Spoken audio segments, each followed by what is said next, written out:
invito, hermanos, a buscar en sus Biblias, en el Evangelio de Marcos, capítulo 6, del 7 al 13. Marcos, capítulo 6, del 7 al 13. Dice la Biblia: después llamó a los 12 y comenzó a enviarlos de dos en dos, y les dio autoridad sobre los espíritus inmundos, y les mandó que no llevasen nada para el camino, sino solamente bordón, ni alforja, ni pan, ni dinero en el cinto, sino que calzasen sandalias y no vistiesen dos túnicas. Y les dijo: donde quiera que entréis en una casa, posad en ella, hasta que salgáis de aquel lugar. Y si en algún lugar no os recibieren ni os oyeren, salid de allí y sacudid el polvo que está debajo de vuestros pies para testimonio a ellos. De cierto os digo que en el día del juicio será más tolerable el castigo para los de Sodoma y Gomorra que para aquella ciudad. Y saliendo predicaban que los hombres se arrepintiesen, y echaban fuera muchos demonios, y ungían con aceite a muchos enfermos, y los sanaban. Padre, gracias te damos por tu palabra en esta hora. Pedimos ahora que tú nos ayudes a meditar en ella, a reflexionar en sus verdades, y que nos des también, Señor, un corazón humilde para obedecerla. En tus manos nos ponemos en esta noche, en el nombre de Cristo. Amén. Pueden sentarse, hermanos. Continuamos con esta serie sobre el Evangelio de Marcos. En esta ocasión vamos a estudiar, a reflexionar en este pasaje de Marcos capítulo 6, del 7 hasta el 13. Y hemos titulado este estudio, hicimos un cambio en el título: Mensajeros Fieles, Mensajeros Fieles. Bueno, al enviar a los 12, el Señor delegó su mensaje y su poder a lo que era la primera generación de predicadores del Evangelio. Aunque los elementos milagrosos incluidos en este pasaje, como la capacidad sobrenatural de curar, de realizar milagros, de echar fuera demonios, fueron específicamente señales de los apóstoles, estuvieron limitados específicamente al apostolado, como dice la segunda carta a los Corintios en el capítulo 12, verso 12: con todo las señales de apóstol han sido hechas entre vosotros en toda paciencia por señales, prodigios y milagros. Repito, aunque esta parte del poder de curar, realizar milagros, echar fuera demonios, estuvieron limitados a los apóstoles, los principios más amplios que encontramos en este pasaje se aplican a todos aquellos que tenemos la responsabilidad de predicar el Evangelio. No solo a los pastores, los misioneros, sino a todos los cristianos. Y como he dicho en otras oportunidades, no somos nosotros los que convertimos a las personas, no somos los que cambiamos el corazón. Eso es obra exclusiva de Dios, pero sí somos los instrumentos que Dios usa. Y Él nos ha mandado a predicar. Sí somos responsables por hacerlo. Y somos responsables por hacerlo con fidelidad. Por eso sería bueno que juntos reflexionemos en este pasaje y veamos algunas de las características de estos mensajeros fieles, de los que formamos parte tú y yo, de los que el Señor manda a la iglesia en Mateo capítulo 28, que es ir por el mundo entero y predicar el Evangelio a toda criatura y hacerlo fielmente. Vamos a ver varias características de los mensajeros fieles. Según este pasaje, aquellos mensajeros fieles son los que proclaman el mensaje de salvación. Dice el verso 7, después llamó a los 12 y comenzó a enviarlos de dos en dos. Bueno, el Señor sale de su incrédulo pueblo natal de Nazaret, comienza a predicar en las ciudades y en las aldeas, tal como decía el verso 6, y estaban asombrados de la incredulidad de ellos, y recorría alrededor las aldeas enseñando. Bueno, a fin de multiplicar el alcance de su ministerio en la región, así como también para instruir a sus discípulos, el Señor llama a los 12 y comienza a enviarlos de dos en dos. O sea, Jesús los envía como delegados con el propósito de llevar el mensaje del Evangelio a otros lugares en toda la región de Galilea. Bueno, aquí dice que comenzó a enviarlos. Sugiere que Jesús no los envió todos a la vez, sino que escalonó su envío en un breve intervalo de tiempo. Es probable que hayan regresado de igual modo después, tal como dice el verso 30. Entonces los apóstoles se juntaron con Jesús y les contaron todo lo que habían hecho y lo que habían enseñado. O sea, que es muy probable que ellos hayan regresado e informado, como dice ese verso 30. Ahora, el Señor los envía en parejas. ¿Por qué lo hace? Bueno, suponemos que por obvias razones. Por ejemplo, a través de un compañero se podían proveer mutuo apoyo y además se podían proteger el uno al otro. Podían además fortalecer el impacto de sus habilidades individuales y también que el mensaje que estaban proclamando estuviera confirmado por dos testigos, tal como dice la Biblia en el libro de Deuteronomio capítulo 19, verso 15. Marcos explica más tarde en el versículo 12 que saliendo predicaban que los hombres se arrepintiesen. Fíjense cuál era el mensaje que ellos llevaban. Un punto esencial de toda fiel proclamación del Evangelio. ¿Cuál? El arrepentimiento. No puede haber salvación si no hay arrepentimiento. Y no puede haber arrepentimiento si no hay proclamación del mismo. Juan el Bautista lo hizo. En Marcos capítulo 1, verso 4, la palabra de Dios dice: Juan bautizaba en el desierto y predicaba el bautismo de arrepentimiento para perdón de pecados. Jesús mismo también lo hacía. En Marcos capítulo 1, verso 15, Marcos 1:15, diciendo: el tiempo se ha cumplido y el reino de Dios se ha acercado. Arrepentíos y creed en el Evangelio. Bueno, tanto Juan el Bautista como el Señor Jesucristo proclamaron el arrepentimiento, hicieron hincapié en él. Los mismos apóstoles en su predicación llamaban a los pecadores a renunciar al pecado y a creer en el Evangelio. Por ejemplo, en el libro de los Hechos, en el capítulo 3, verso 19, podemos leer lo siguiente. Hechos 3, 19. Así que arrepentíos y convertíos para que sean borrados vuestros pecados, para que vengan de la presencia del Señor tiempos de refrigerio. Dice: arrepentíos y convertidos. Bueno, solo aquellos que reconocen su condición espiritual, que se arrepienten de sus pecados y se vuelven a Dios clamando por misericordia, aceptando la fe en Jesucristo, serán salvos. No puede haber salvación sin arrepentimiento y fe. No puede haber proclamación fiel de la palabra sin llamar a las personas a arrepentirse y a creer. Aquí la implicación es clara. Si nosotros queremos obedecer al Señor como Él nos ha mandado y reconocemos que Él nos hace responsables por la proclamación fiel de su palabra, tenemos que presentar las buenas nuevas como el Señor lo hizo. No podemos nosotros buscar modelos contemporáneos de presentación del Evangelio donde en muchos de ellos está ausente el llamado a las personas a arrepentirse y a creer.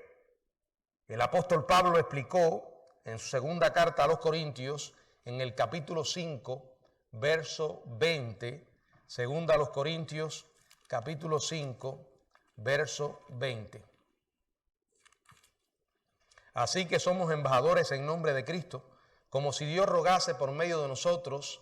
Os rogamos en nombre de Cristo, reconciliaos con Dios. Somos, dice Pablo, embajadores. ¿De quién? De Cristo.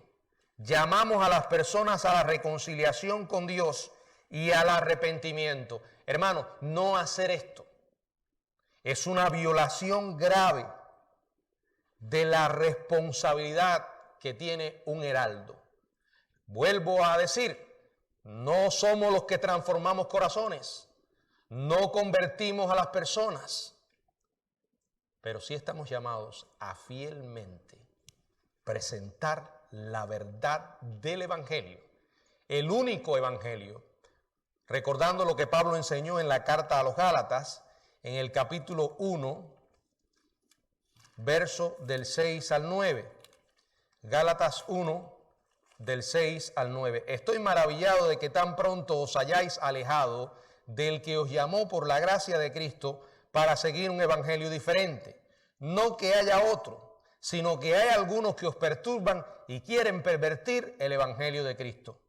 Mas si aún nosotros o un ángel del cielo os anunciare otro evangelio diferente del que os hemos anunciado, sea anatema.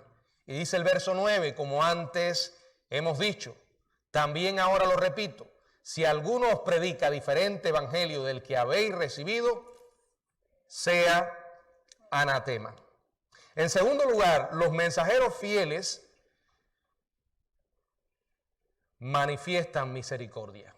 En el mismo capítulo 6, mismo verso 7, dice, y les dio autoridad sobre los espíritus inmundos. O sea, cuando ellos salen a predicar, el Señor les da autoridad sobre los espíritus inmundos. Esta autoridad sobrenatural era la validación que ellos tenían como verdaderos mensajeros de Dios. No solo que tenían poder sobre los demonios, sino que según Mateo 10:8, también se les dio autoridad para sanar enfermos y resucitar muertos. Al hablar de este poder milagroso dado a los apóstoles, el autor de la carta a los Hebreos escribió lo siguiente. Vamos en el capítulo 2 de Hebreos, verso 3 y verso 7. 3 al 4. Hebreos 2, 3 al 4. ¿Cómo taparemos nosotros si descuidamos una salvación tan grande, la cual, habiendo sido anunciada primeramente por el Señor, nos fue confirmada por los que lo oyeron? Testificando Dios juntamente con ellos, con señales y prodigios y diversos milagros, y repartimiento del Espíritu Santo según su voluntad. Dice que Dios testificó, confirmó que pudieran realizar esas mismas clases de señales que hacía Jesús, demostraban que verdaderamente eran hombres a quienes Él había enviado.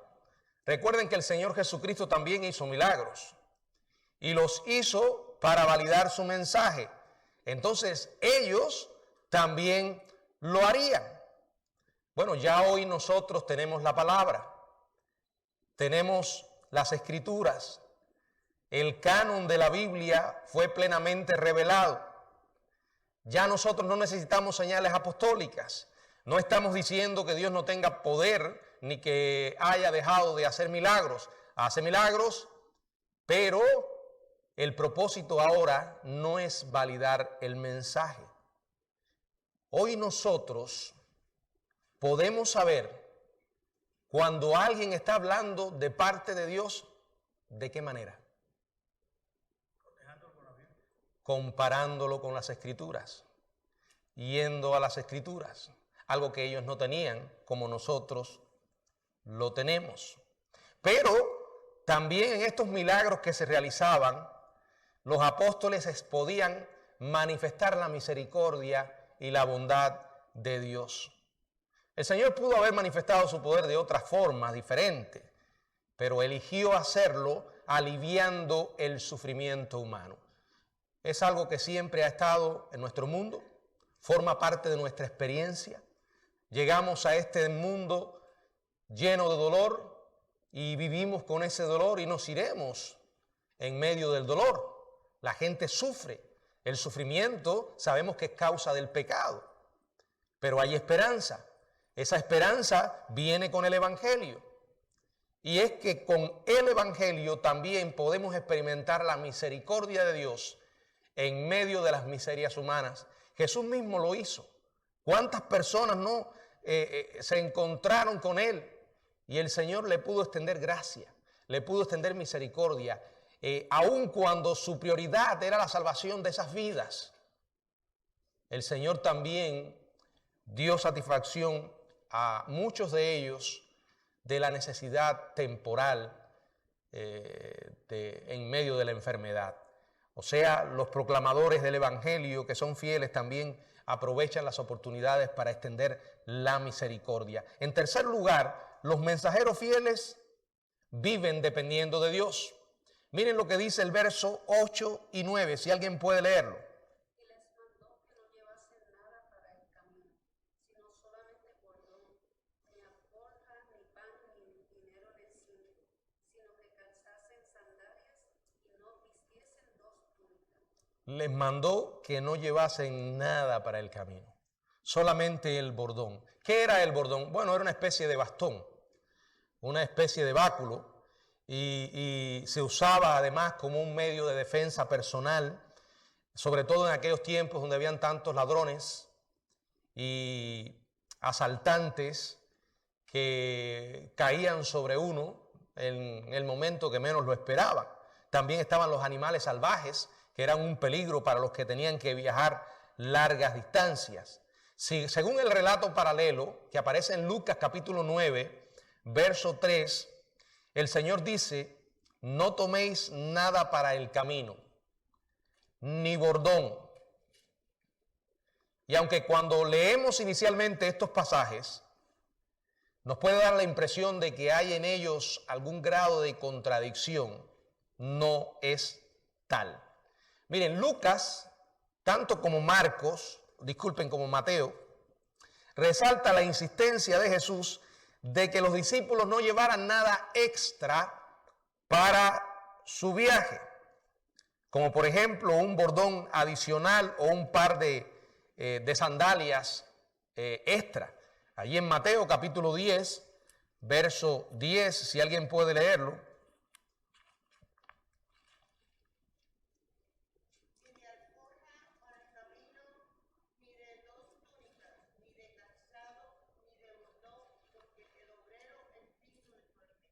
Ellos debían estar listos para salir en cualquier momento, sin hacer preparativos ni reunir provisiones adicionales.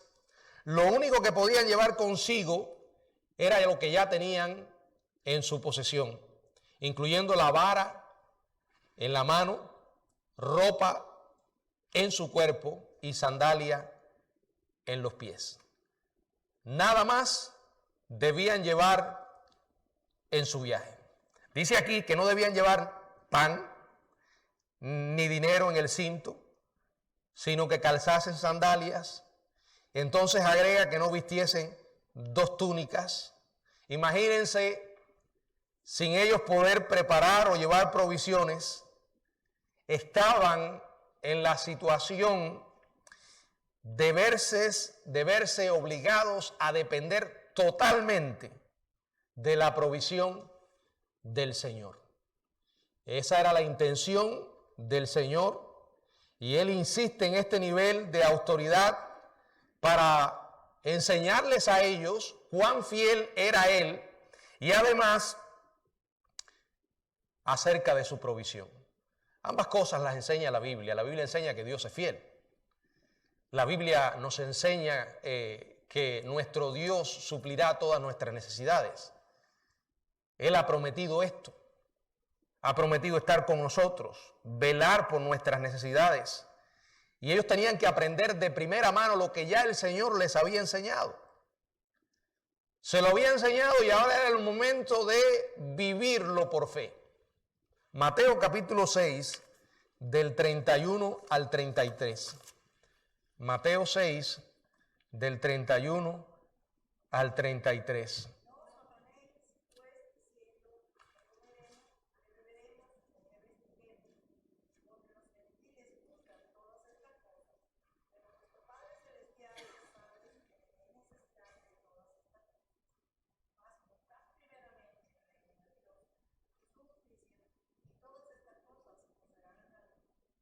Hermanos, este es un pasaje que hace un llamado a confiar en medio del afán y la ansiedad que pueden saltar sobre nuestra vida en cualquier momento y que pueden llegar a robarnos la paz, la tranquilidad. Si andamos en el camino de la obediencia, no hay senda más segura que esa. Si usted está haciendo lo que Dios le ha mandado a hacer, confíe en que Él hará lo que ha prometido a sus hijos. Estos mensajeros fieles irían llevando el mensaje, proclamando la salvación. El Señor se encargaría de sus necesidades, usaría a otras personas para suplir muchas de ellas y haría lo que esté o sea necesario para suplir las necesidades de sus hijos obedientes. A medida que proclaman el mensaje, debían aprender a confiar plenamente en el cuidado de Dios. Muchos de estos pasajes los sabemos de memoria. Se nos hacen muy familiares cuando los leemos. Pero la realidad es que en la práctica se nos olvida. Pero el Señor no ha cambiado y lo que Él ha dicho está registrado en su palabra. Aquí hay un llamado a la confianza, a la dependencia total de Dios. Otra característica de los mensajeros fieles es que deben aprender el contentamiento. Verso 10. Marcos 6, 10. Y les dijo, donde quiera que entréis en una casa, posad en ella hasta que salgáis de aquel lugar. Recuerden que en aquellos tiempos los mesones eran lugares peligrosos, eran lugares sórdidos.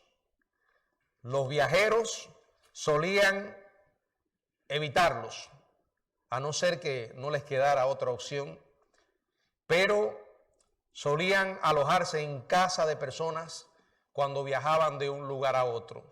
No tenían un sistema hotelero como nosotros en nuestros días, donde cualquiera puede hospedarse en un hotel. En aquellos tiempos, repito, los mesones eran lugares muy peligrosos y los 12 iban a cumplir esta misión, tendrían que viajar. Por eso el Señor les hace una advertencia, preocupándose por ellos, les dice, donde quiera que vayan, una vez que ustedes decidan entrar en una casa para alojarse, ese era el objetivo, quédense allí hasta que terminen su tarea, hasta que salgan de ese pueblo o de esa ciudad. Recuerden que teniendo ellos el poder de curar enfermedades y la capacidad también de echar fuera demonios, sabiendo que eso eran problemas muy grandes dentro de las comunidades donde ellos irían, iban a sobrar las invitaciones para que se mudaran de un domicilio a otro, buscando mejores condiciones. Pero el Señor les dice que no debían ir cambiando de casa en casa.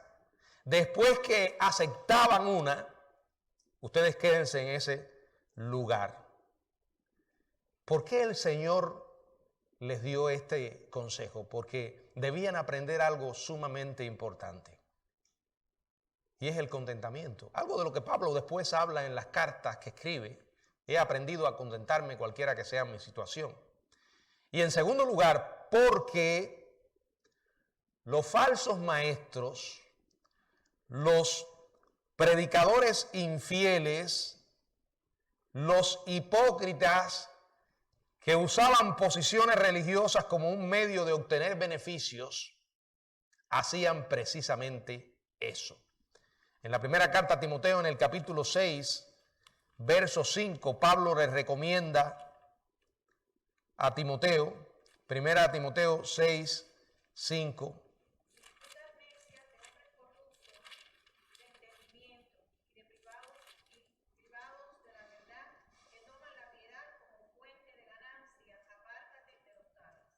Bueno, estos eran los personajes que tendría que enfrentar Timoteo.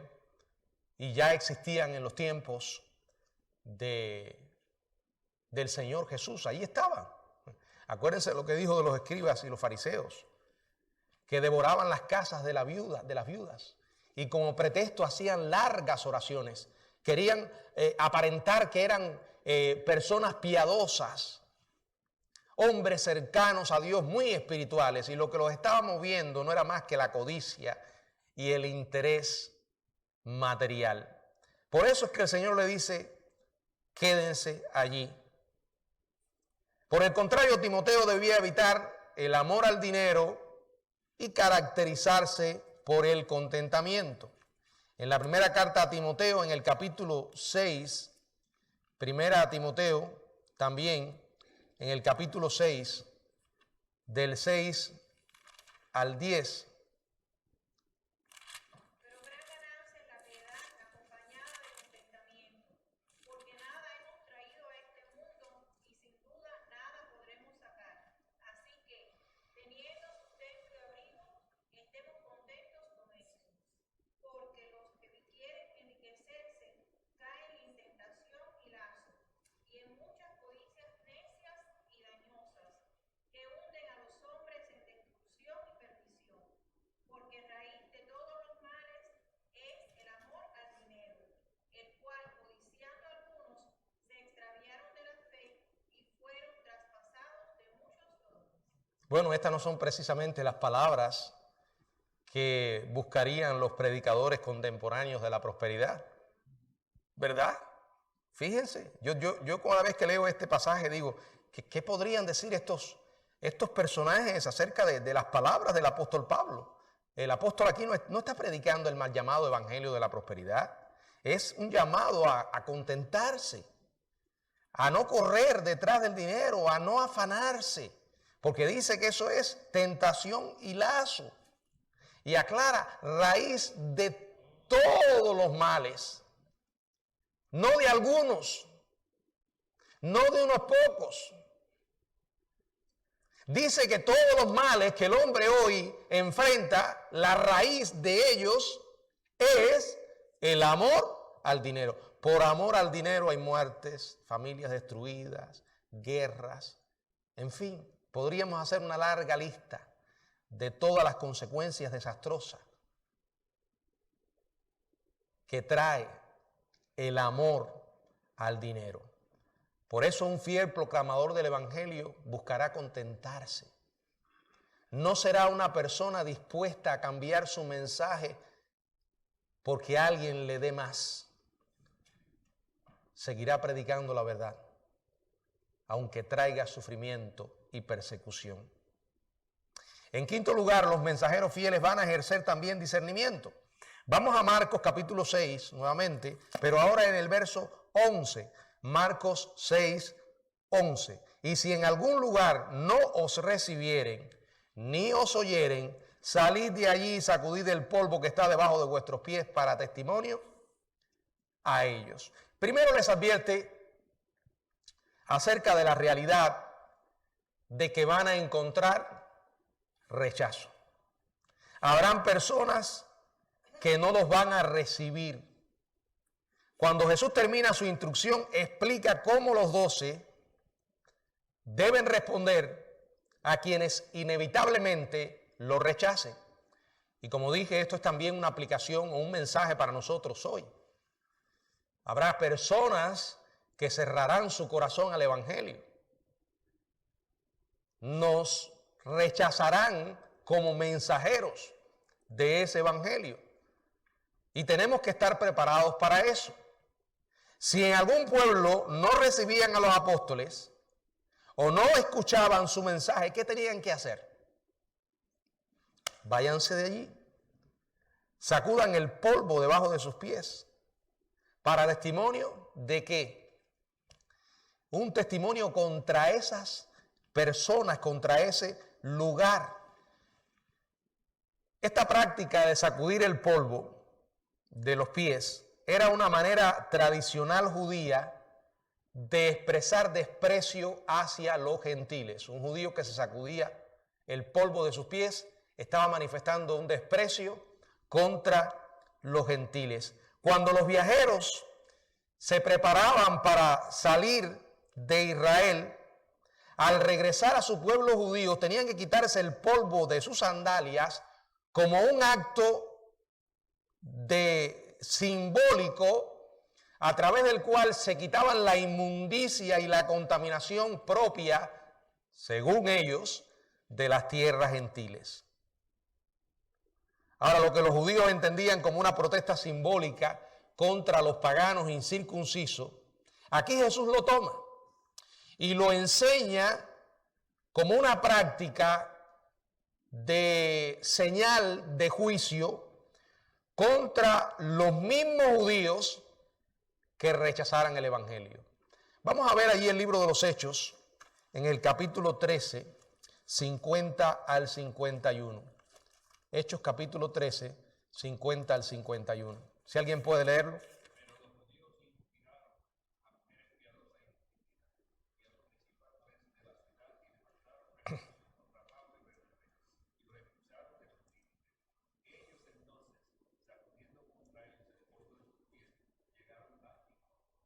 Bueno, ese es un ejemplo de lo que es sacudir el polvo de sus pies.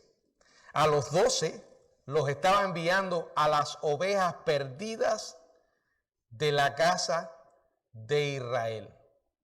Pero si esas personas no recibían el mensaje, no estaban dispuestos a tomar esas señales milagrosas como evidencias de que el mensaje era de Dios, el Señor dice, trátalos como si fueran gentiles. Ya Jesús había explicado algo que se relaciona con esto en Mateo 7, en el verso 6. ¿Qué dice? No deis los santos a los perros, ni echéis vuestras cerdas delante de los cerdos. No sea que las pisoteen y se vuelvan y os despedacen. Bueno, con toda razón, los judíos se habrían horrorizado ante la idea de lanzar a los perros lo que había sido consagrado como santo a Dios. Se habrían disgustado igualmente por la idea de lanzar joyas valiosas dentro de un corral de cerdos inmundos. Pero Jesús toma esta analogía para enseñar de que aquellos que rechazan el evangelio y lo tratan como algo común y sin valor, no debemos insistir en invertir nuestro tiempo y nuestras energías con esas personas. Mientras los 12 atravesaban Galilea, ellos iban a encontrar con gente que Cristo describe como perros y cerdos espirituales. O sea, judíos hipócritas y duros de corazón. Personas que con engreimiento iban a despreciar la santidad y la preciosidad de las buenas nuevas. Ahora, este tipo de personas no se quedó allí en los tiempos de Jesús. A lo largo de la historia han existido y continuarán existiendo. De la única manera que usted no los ha conocido es que nunca le ha predicado a otros. Porque aunque algunos creerán, otros no lo harán. Pero escuche esto. Aquí no está hablando de alguien que simplemente no está aceptando a Cristo en la primera presentación del Evangelio, o en la segunda, o en la tercera. Hay personas que tienen sus batallas, sus luchas. Por eso el Señor nos manda no solo a predicarles, sino también a orar por ellos. Aquí está hablando de personas envenenadas por su arrogancia, que de una manera consciente desprecian el Evangelio una y otra vez. El Señor nos dice, no sigas insistiendo, no sigas perdiendo tu tiempo. Hay otras vidas que salvar. Hay otras almas que necesitan urgentemente conocer el Evangelio como para yo detenerme con este tipo de personas e insistir y machacar en que deben creer. Mucho cuidado.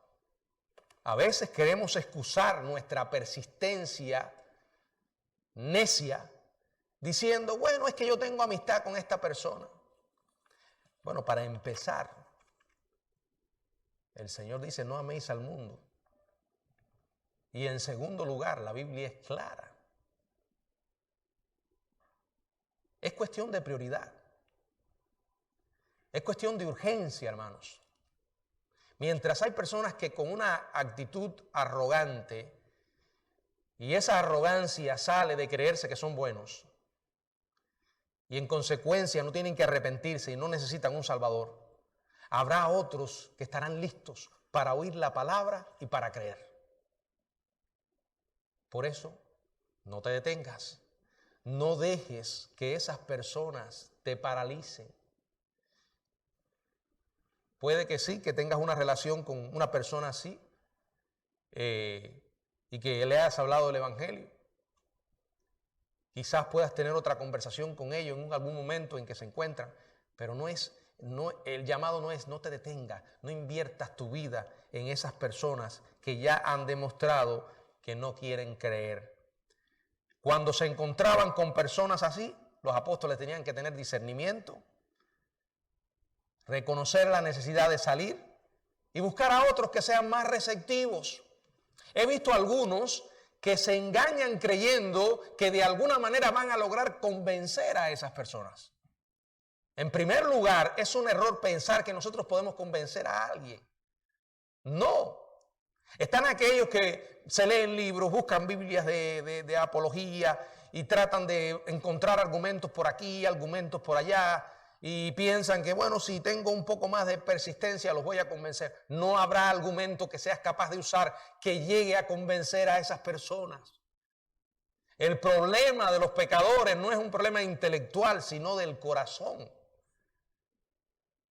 Es que no quieren creer.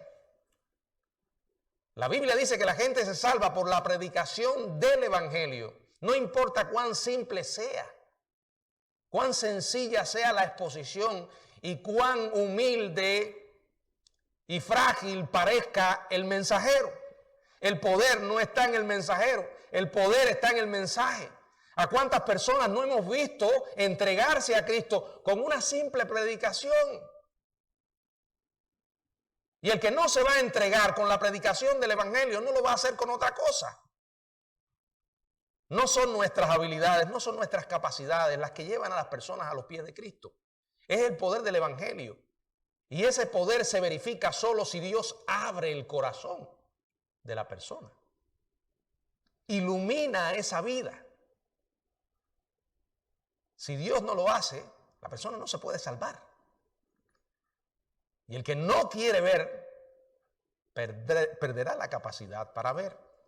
En sexto lugar, los mensajeros fieles responden con obediencia. Verso 12 y verso 13. Y saliendo predicaban que los hombres se arrepintiesen. Y echaban fuera muchos demonios y ungían con aceite a muchos enfermos y los sanaban. Aquí está claramente presentada la responsabilidad de los mensajeros fieles. Obedecer. Esa es la parte por la que Dios nos va a pedir cuenta. Hacerlo. Donde puedas, como puedas, todas las veces que puedas. Aprovecha las oportunidades. No dejes que el diablo te distraiga. No dejes que el diablo cambie tu enfoque en cosas que no son prioritarias. Dios va a poner muchas vidas en tu camino porque quizás tú eres el medio que Dios quiere usar para que esa persona pase de las tinieblas a la luz. El medio a través del cual Dios va a llevar su palabra a esa alma oscurecida. Enviados por Cristo, los 12 respondieron obedientemente. Predicaron el mensaje que les había ordenado. Dice, y saliendo. O sea, obedecieron. La obediencia se da en el contexto de la voluntad, no de los sentimientos. Si tienes ganas o no, eso es irrelevante. Si lo sientes o no, eso es irrelevante. Hazlo. Hazlo. Tú no puedes saber si Dios te va a usar o no si no obedeces. Y saliendo, dice, predicaban. Aunque echaron muchos demonios fuera, aunque ungieron con aceite, aunque sanaron enfermos, lo primero que hicieron, ¿qué fue? Predicaban que las personas se arrepintiesen.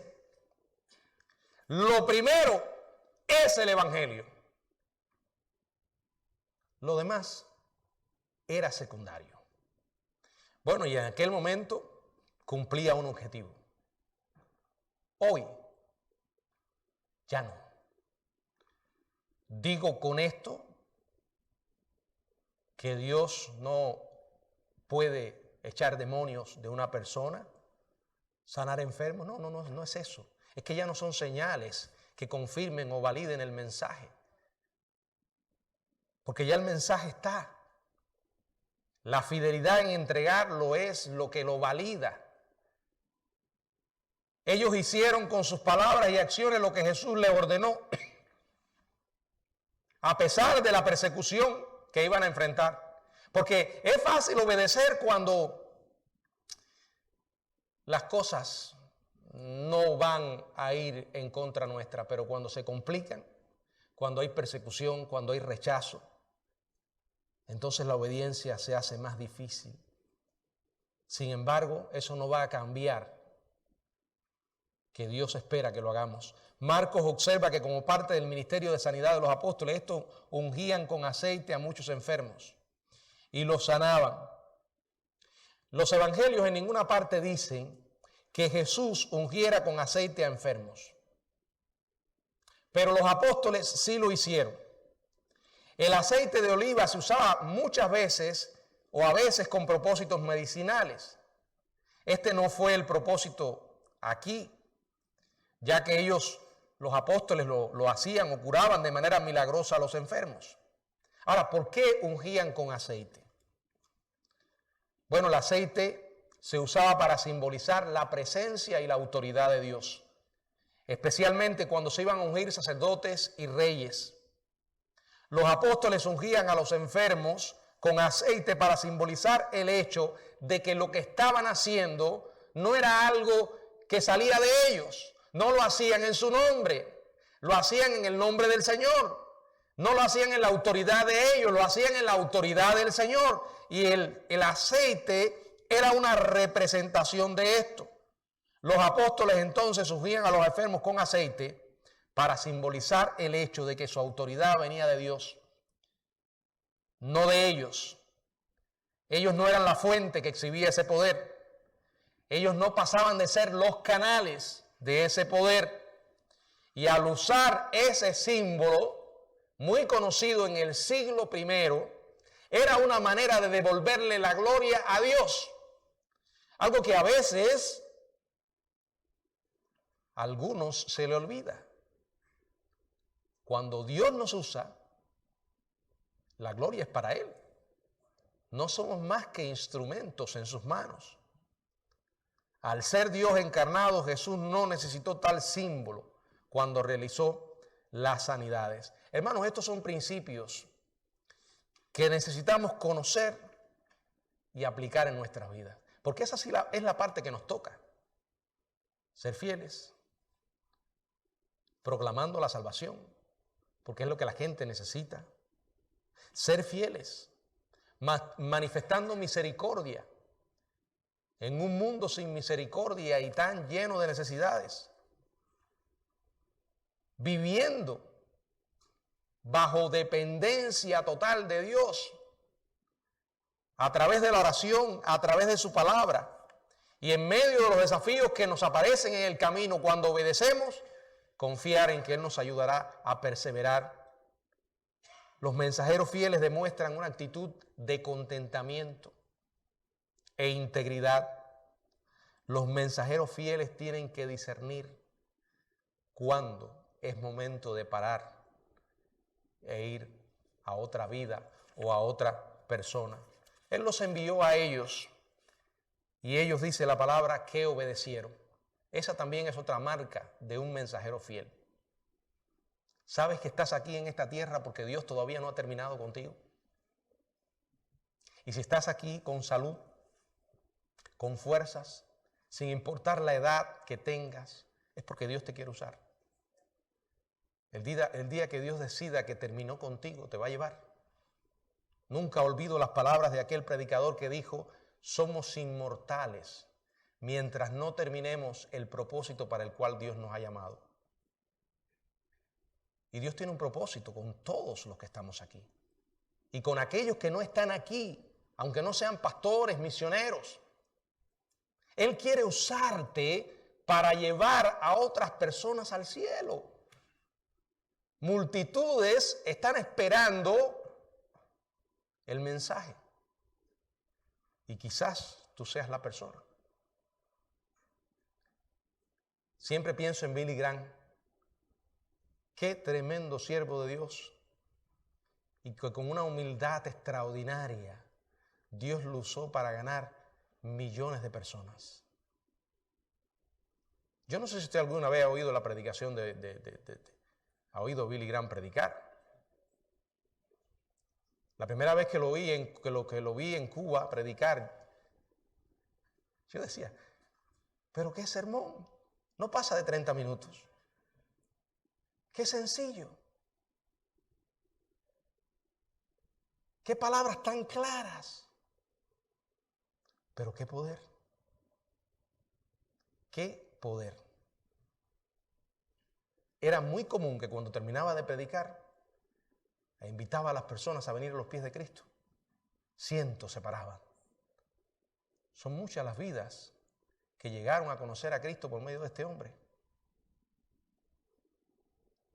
Ahora, ¿qué hubo de singular en Billy Graham? Simplemente alguien que se puso en las manos de Dios y se dejó usar. Dios quiere usarnos, hermanos. Y qué mayor bendición que Él nos use para que otros conozcan de Jesucristo. Porque si este mensaje es real, como lo creemos, no hay responsabilidad mayor, ni tarea más sagrada que seamos capaces de hacer en este mundo que supere la predicación del Evangelio.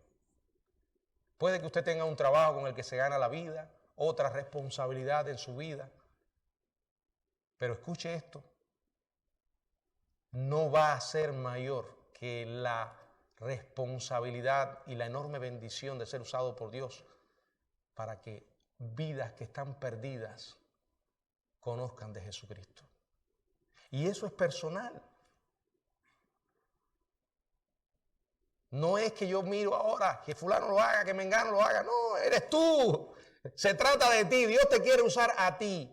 No eres pastor, no eres misionero, pero puedes hablar, puedes proclamar. Recuerda a los hombres que Dios envió. ¿Quiénes eran? Sin embargo, ellos obedecieron. Y en cierta medida hoy nosotros estamos aquí por la obediencia de estos mensajeros fieles.